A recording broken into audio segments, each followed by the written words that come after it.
Assalaamu calaykum waraxmatullaahi wabarakaatu dhammaan daawadayaasha ku xidhan kanaalka Gees Media ku soo dhowaada xogta tobanka dal ee qaaradda Yurub ugu muslimka badan. Kaalinta tobanaad, dalka Kosovo waxa uu ka mid yahay dalalka Yurub muslimiintu ay ku badan yihiin.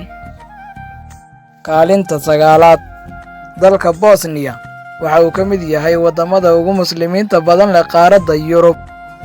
Kaalinta sideedaad, dalka Albania waxa uu ka mid yahay dalalka muslimiintu ugu badan yihiin qaaradda Yurub. Kaalinta toddobaad, dalka Talyaanigu waxa uu ka mid yahay wadamada qaaradda Yurub ay ugu badan yihiin muslimiintu. Kaalinta lixaad, dalka Ingiriiska waxa uu ka mid yahay wadamada muslimiinta Yurub ku nool ay ugu badan yihiin. Kaalinta shanaad, dalka Faransiisku waxa uu ka mid yahay wadamada qaaradda Yurub ay ku nool yihiin muslimiinta ugu badan. Kaalinta afaraad, dalka Jarmalku waxa uu ka mid yahay wadamada ugu badan muslimiinta qaaradda Yurub. Kaalinta saddexaad, dalka Azerbaijan waxa uu ka mid yahay wadamada ugu muslimka badan leh qaaradda Yurub.